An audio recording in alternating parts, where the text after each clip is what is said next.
arinfo.com.ar. Más que una radio. arinfo.com.ar. Más que una radio. Ciclo Vital. Conversaciones sobre mujer y maternidad.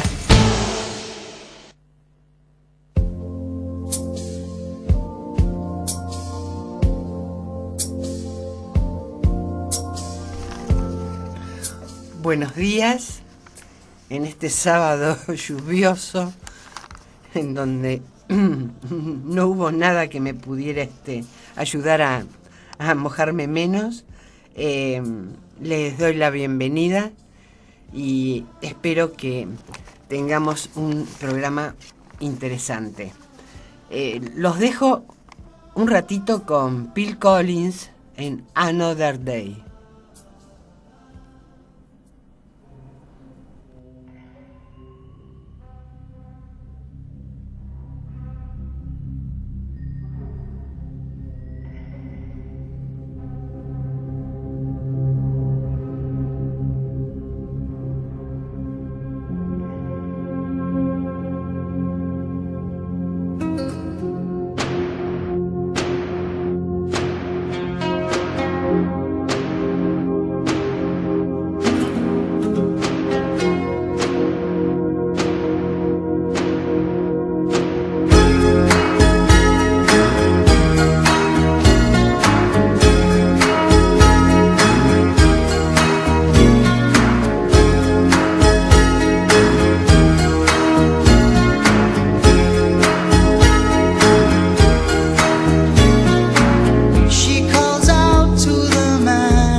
Identidad y cambio frente a la maternidad.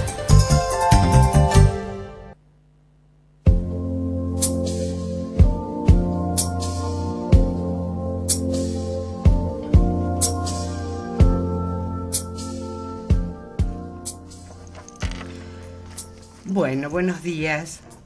El tema de hoy en realidad tiene que ver con embarazo de alto riesgo y la experiencia que el doctor Jaume Cañelas Galindo ha realizado en la Universidad de Montpellier, en Francia, con François Molenat, que fue su tutora. En unos momentos posiblemente nos podamos comunicar, parece que siempre existen algún tipo de inconveniente, pero voy a aprovechar, tomando la línea de pensamiento que íbamos a desarrollar hoy, primero plantearnos cuál es el sentido que se le da al bebé en una sociedad. Y lo que podemos decir es que está muy ligado a la estructura y a la evolución demográfica de esa sociedad, pero que hay situaciones que son como irracionales, que no están nunca ausentes de la valoración que se le da al bebé. Y creo que sabemos todos a qué nos referimos. En países desarrollados, podemos decir que el sentido que se le da al niño, las esperanzas que origina, las decepciones posibles de las que es objeto, van a variar considerablemente de una pareja a otra y quizá también según los grupos sociales que se consideren.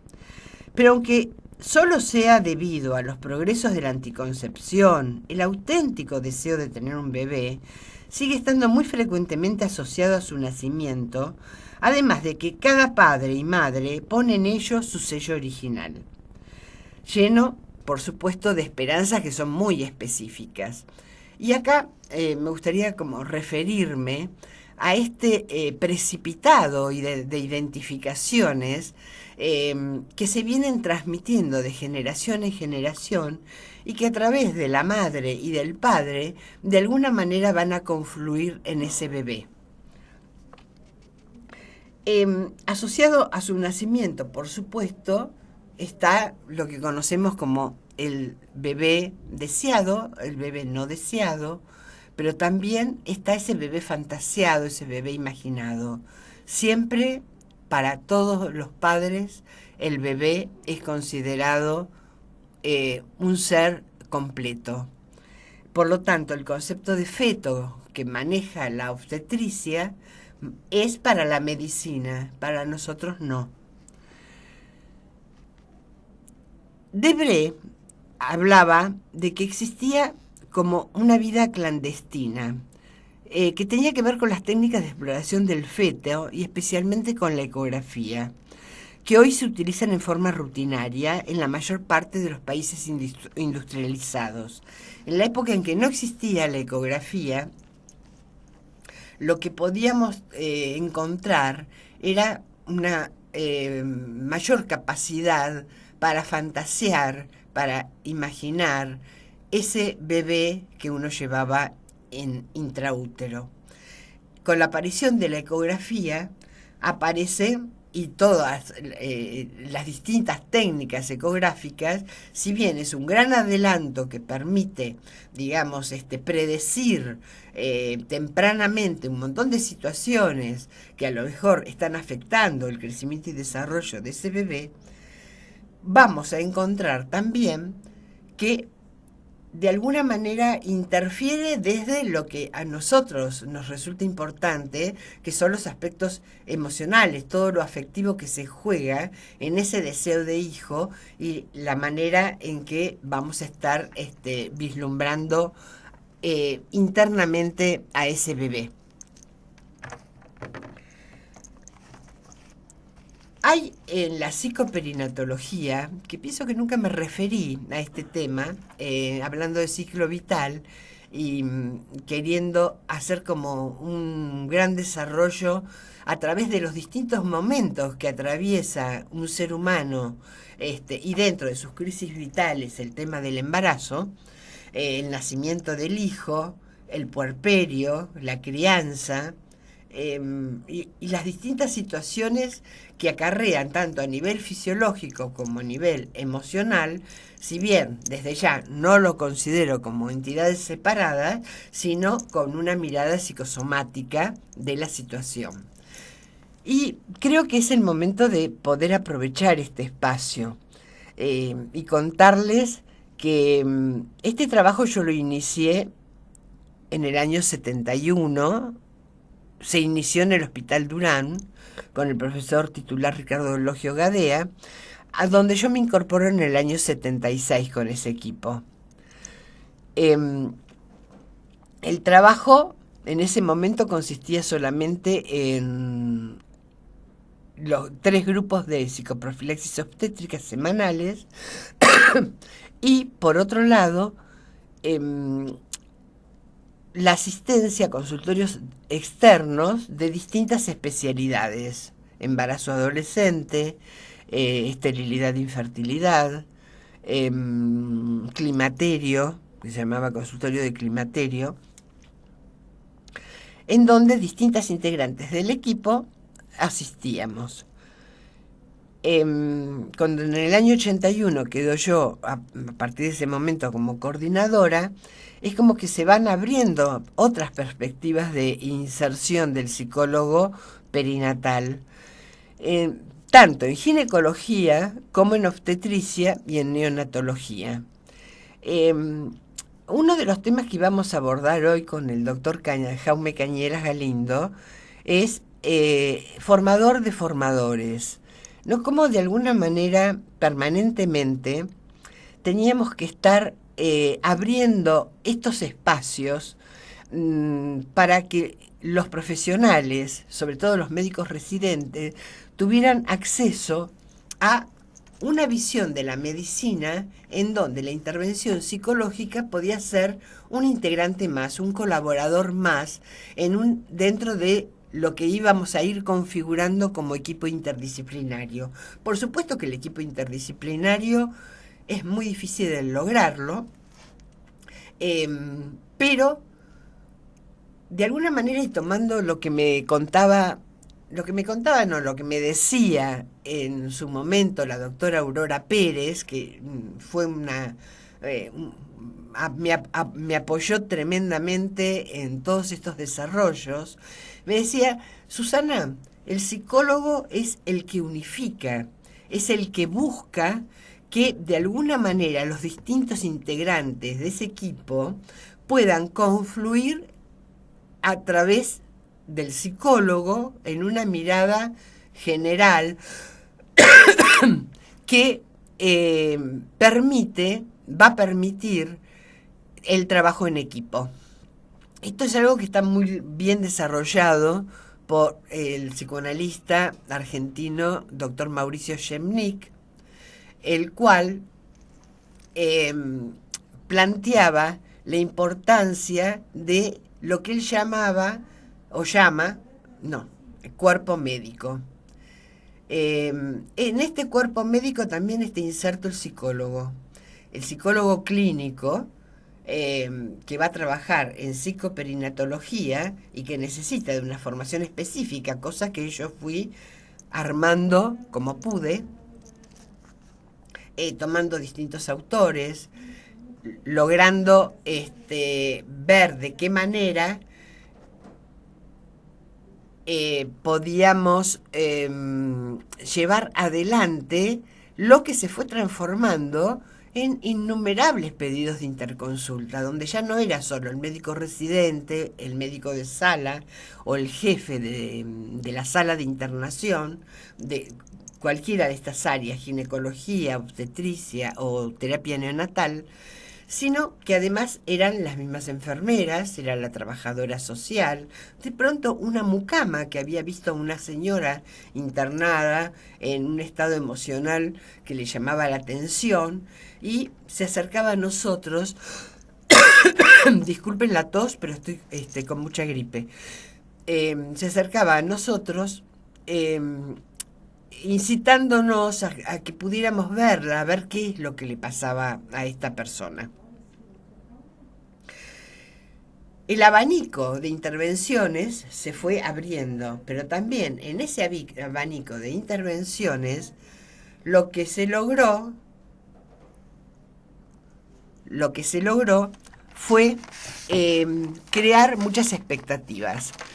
Bueno, estamos acá con el doctor Jaime Cañelas Galindo. Él es médico psiquiatra español, doctor en medicina y cirugía de la Universidad Autónoma de Barcelona, especialista en psiquiatría general y psiquiatría infanto-juvenil por la Universidad de Montpellier, en la Facultad de Medicina de Montpellier, y trabajó con François Molenat. Buenos días, no, buenas tardes para usted, doctor Jaume Cañelas Galindo. Encantado, un placer escucharlo. Buenas tardes, Silvia. Siento Susana. Los retrasos y los fallos, son culpa mía. ¿Me oís bien? Bueno, habíamos quedado en que nos iba a contar un poco de su experiencia en el paso por Montpellier, su trabajo con François Molenat y también toda esta experiencia que usted ha ido recogiendo con respecto a formación de formadores o formadores de otros profesionales, ¿no? Que es algo tan necesario. Lo escuchamos. Sí, sí, vamos a ver. En los años 80, Françoise Molenat, que creo que ya está retirada, es una gran psiquiatra y psicoanalista de niños en Montpellier, es la que inició el trabajo primero en la maternidad de Montpellier y luego en los servicios de ginecología y obstetricia en el Hospital La Péronie, que estaba al lado del Centro de Psiquiatría Infanto-Juvenil, y ubicado dentro del psiquiátrico de la Colombier, que era un macro psiquiátrico universitario. Entonces, era una mujer extremadamente sensible y que dejó de lado la teoría psicoanalítica ortodoxa, entre comillas, para acercarse más a las mujeres y al personal de una forma menos vinculada por la palabra y más incluso física, en el sentido de abrazarlas en algún momento, cogerles la mano, acariciarles la barriguita, cosas que sorprendían a los psicoanalistas ortodoxos por un lado, y por otro lado también a los profesionales en general, porque tanto ginecólogos como enfermeras como auxiliares tenían esa defensa que se suele utilizar, que es la puesta a distancia del otro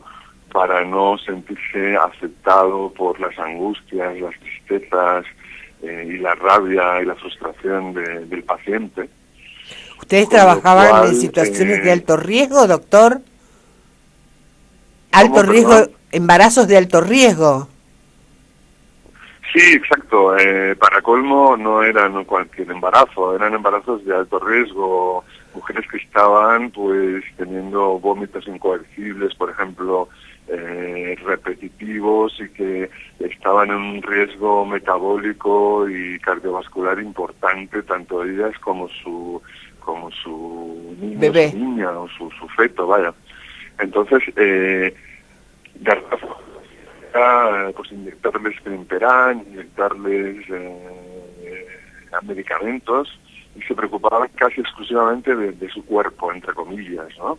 Uh-huh. Entonces se sentían impotentes, y esa frustración les provocaba pues un cierto rechazo. Yo diría que incluso en agresividad y en rechazo, ¿no? Y eran mujeres que me cansan, que ya no sé qué hacer con ellas. Entonces, curiosamente, esa fue la vía de entrada de nosotros, de alguna forma. Digo nosotros porque al poco tiempo ella era mi tutora en la especialidad de psiquiatría infanto-juvenil, y me pidió si yo quería ir pues en su lugar, dijéramos, a la maternidad. Entonces yo evidentemente accedí porque me apasiona esa área, ese periodo de la vida, entre antes del nacimiento y después del nacimiento, ¿no? Sobre todo por el riesgo que corren y porque se está entre la vida y la muerte. Es un poco extremo, ¿no? Son momentos extremos que muchas veces se solucionan de una forma pues como muy natural, muy suave, muy humana, diría yo, y muy poco profesional o fría, ¿no? Sobre todo. Yo siempre recuerdo esa especie de identificación parcial con la madre.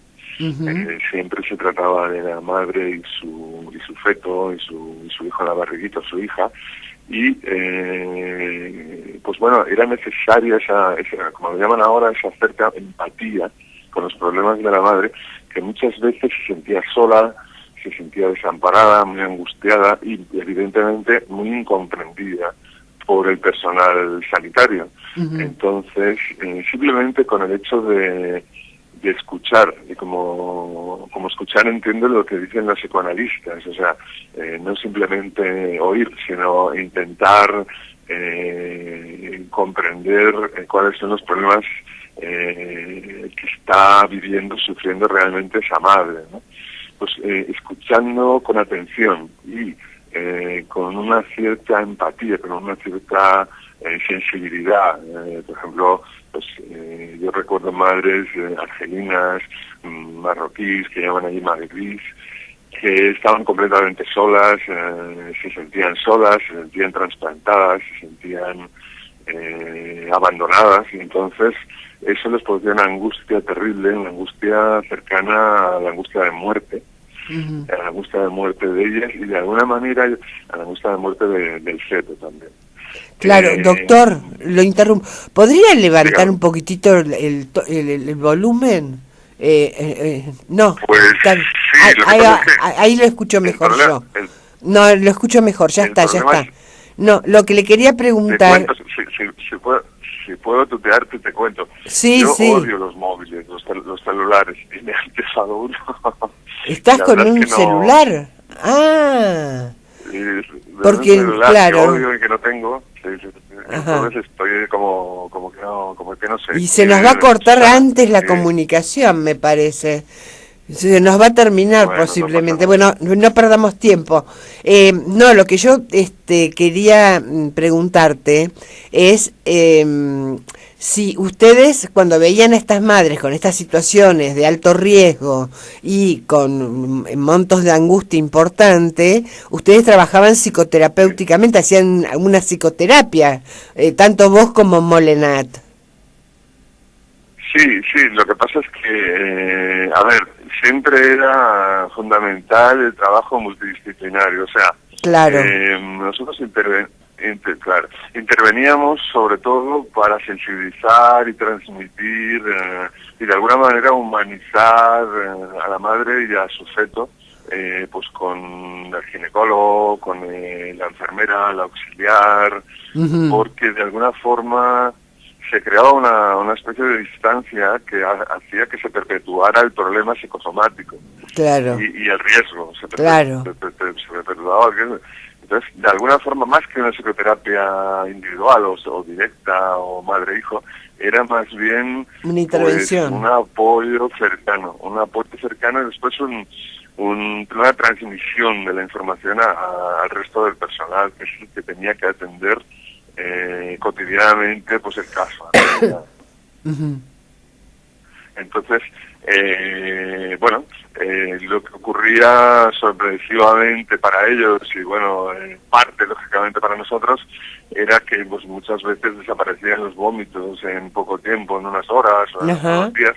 Entonces eso permitía que nos volvieran a llamar como si fuéramos un poco magos o como si fuéramos a otra cosa que no fuera un psiquiatra, ¿no? Entonces, y de alguna forma también les resolvía ese problema de cansancio, de estrés, de agresividad, de frustración que ellos tenían al no poder solucionar el problema a ellos, ¿no? Y bueno, es un poco, la vida es un poco paradójica, ¿no? En el sentido ese que a veces nos defendemos tanto de los... Se está quedando sin crédito. no podemos ni siquiera compartirlos parcialmente, lo cual nos puede permitir ayudar al otro de una forma muchísimo más clara y muchísimo más evidente. Entonces estaba ahí el dilema, ¿no? Un poco en humanizarlos y sensibilizarlos más a ellos. Jaume. Directamente nosotros, ¿no?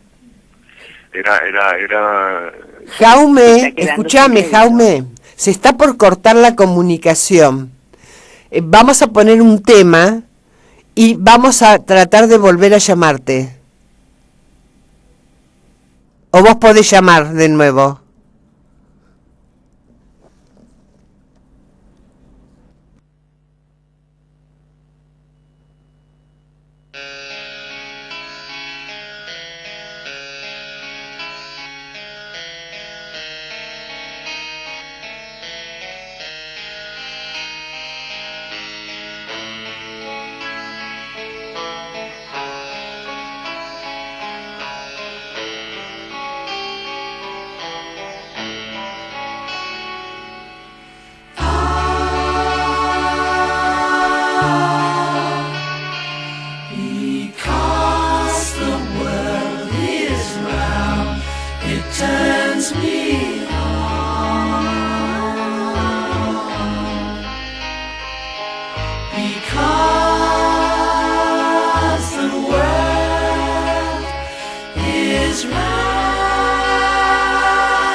Ciclo vital, maternidad e infancia.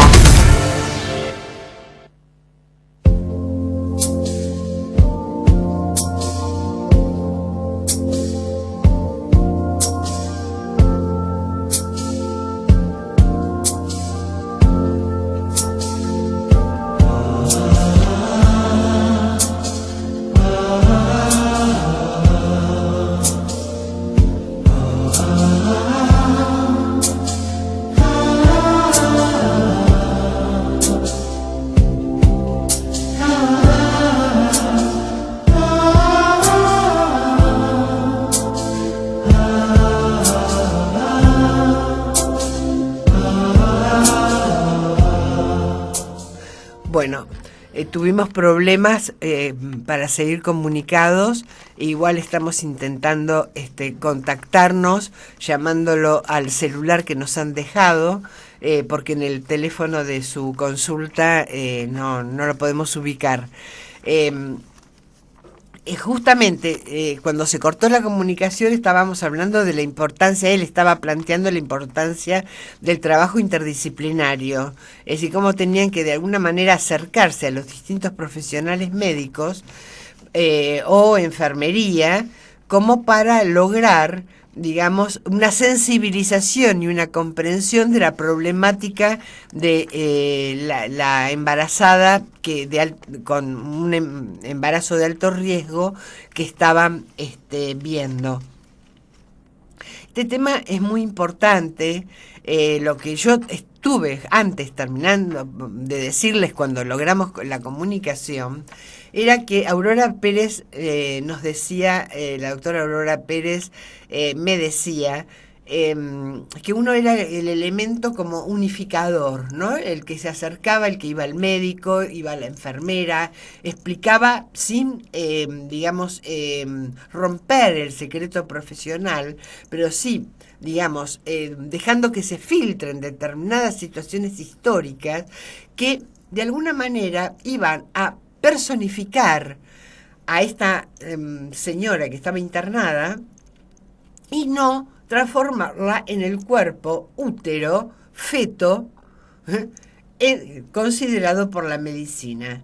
En la medida en que es vista como un ser en una situación de crisis, de una crisis vital importante, con una situación de incertidumbre que implica la internación prolongada y el no saber en qué va a finalizar y de qué manera va a finalizar ese embarazo, uno lo que iba logrando es justamente la unificación de la mirada hacia esa paciente.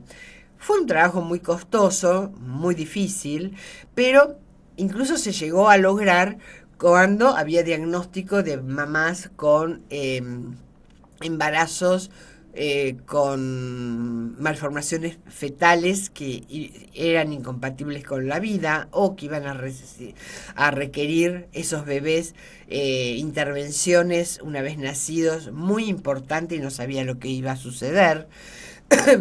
Todas estas situaciones fueron lográndose de tal manera como situaciones de cambio en donde llegamos a poder establecer el manejo de la información por un diagnóstico de alto riesgo con el jefe de la sala de internación de obstetricia o con un médico de staff, el psicólogo presente y la información a la paciente y su familia o a la paciente y su pareja con las personas que hubieran venido y posteriormente el trabajo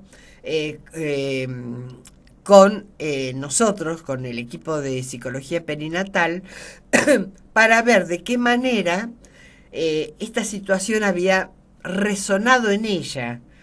Hay algo muy importante para considerar, que es la fragilidad y la fragilidad de las defensas psíquicas en cualquier mujer embarazada, más aún cuando existe una situación de alto riesgo obstétrico. Para uno también es una situación de alto riesgo emocional, es un alto riesgo psíquico para la paciente, además del alto riesgo orgánico, porque estamos trabajando, y esto lo aprendí yo leyendo un libro de unos físicos que fueron premio Nobel en su momento, sobre el concepto de incertidumbre. Y me pareció como muy valioso ese concepto y el significado de la incertidumbre, porque yo cuando día a día entraba en la sala de internación no sabía cuál era qué iba a suceder con esa con esa señora, si esa señora había perdido su embarazo, cómo estaba ella y su situación de salud. Entonces todo esto hacía que yo primero fuera a ver a los médicos. a recibir información de qué había pasado desde que yo había dejado de verla el día anterior hasta este nuevo día en donde yo empezaba mi actividad. Y de esa manera uno retomaba el trabajo. Pero acá hay algo muy importante para considerar. Uno no podía hablar del bebé como y su proyecto de vida. El bebé capaz de nacer. Uno tenía que trabajar en el día a día de ese bebé y de esa mamá. Creo que esto es algo muy importante porque se desliza tanto en el ambiente psi, como Mauricio Schemlich llamaba, todo lo psicológico, psicoanalítico, psiquiátrico, psicoterapéutico, vamos a englobarlo a partir de ahora llamándolo psi. Esto de trabajar en el momento a momento, en el día a día, tomando en cuenta cuáles eran las evaluaciones médicas,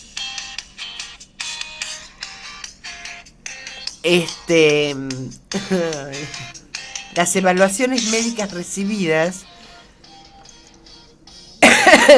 Me está sonando el WhatsApp.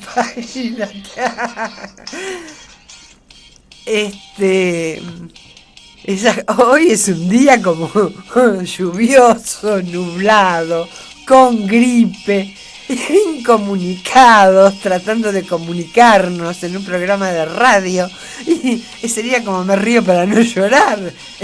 Las situaciones de apremio. Estamos en Ananqué. Según Freud, estamos en Ananqué.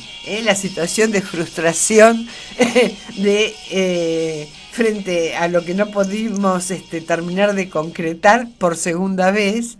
Y por otro lado, esto de que de pronto suena el celular con un WhatsApp que no llegué a ver de quién era.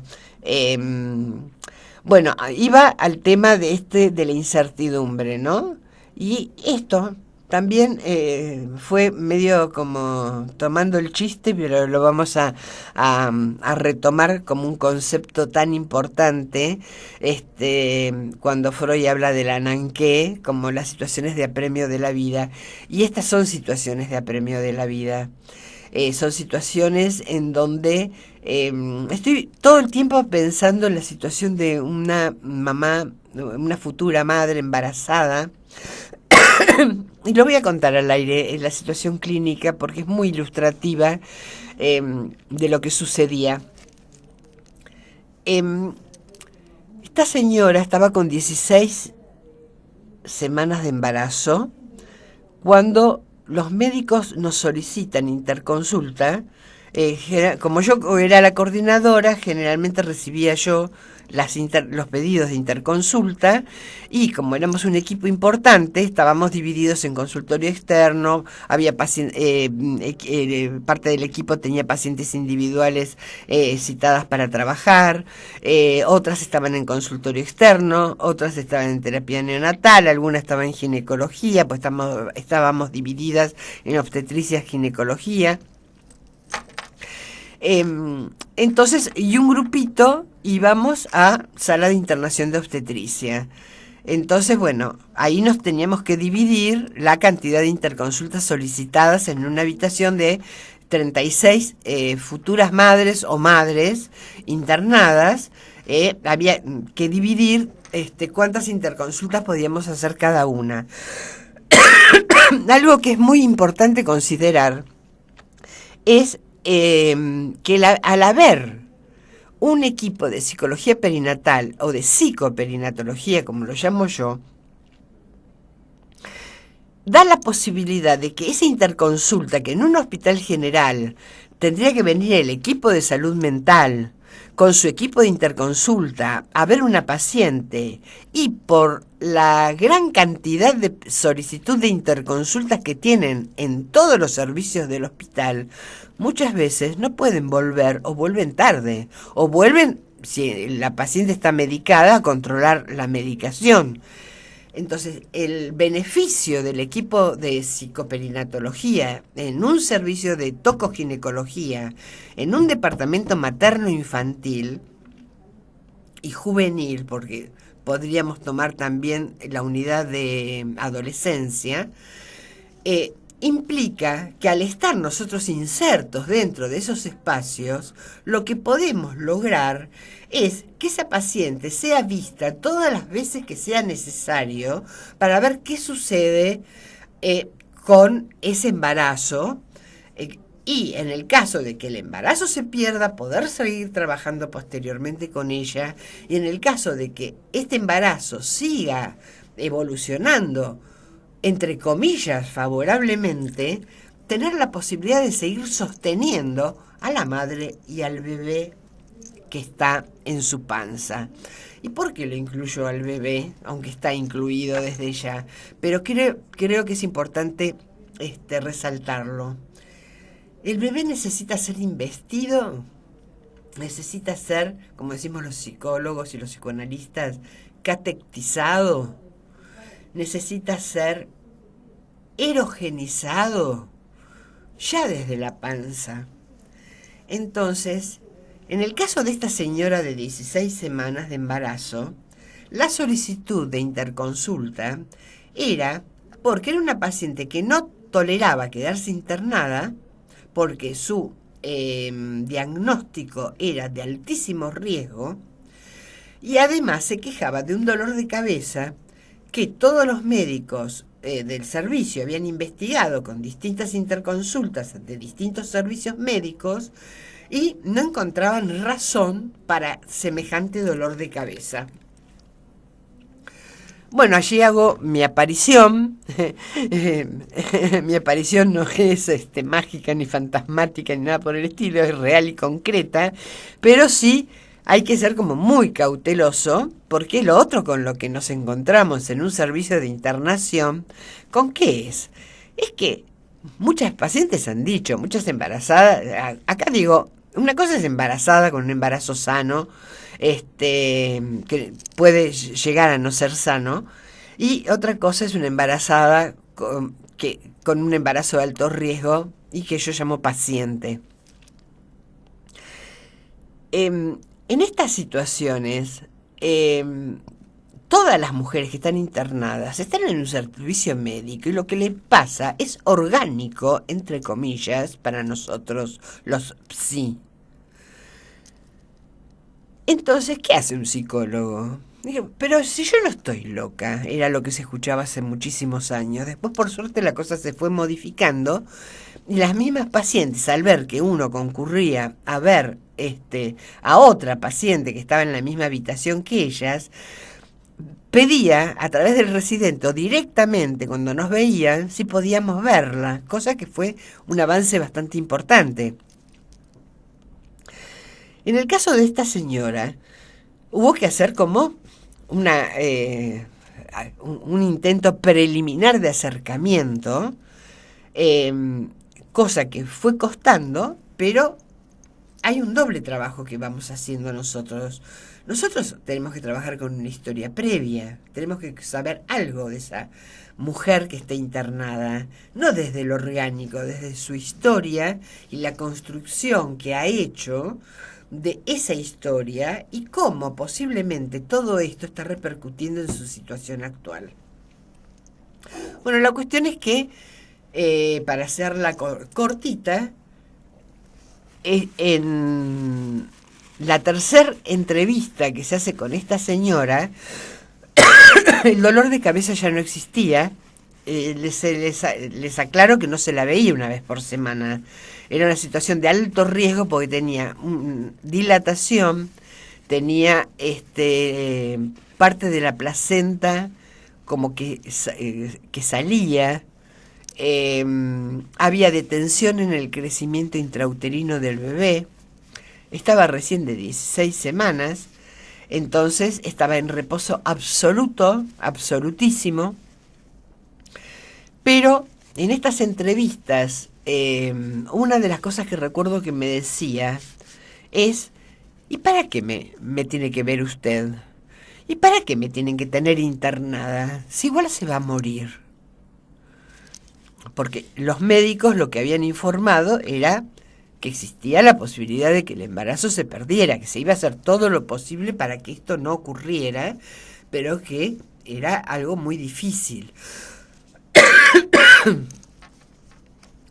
El tema es que yo sigo, mientras voy trabajando, voy haciendo como intervenciones, como diría Pillon, como diría Blecher, operativas, es un psicoanálisis operativo. No podemos perder tiempo, no tenemos tiempo, no sabemos lo que va a pasar al día siguiente, pero tampoco podemos, digamos, ser como intrusivos ni ser abusivos.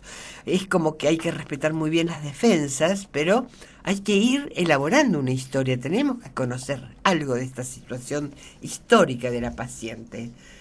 En medio de esta situación surge algo nodal, algo clave, algo fundamental que estaba tiñendo todo el cuadro de esta señora y que es que hacía 4 meses había perdido a su beba por muerte súbita.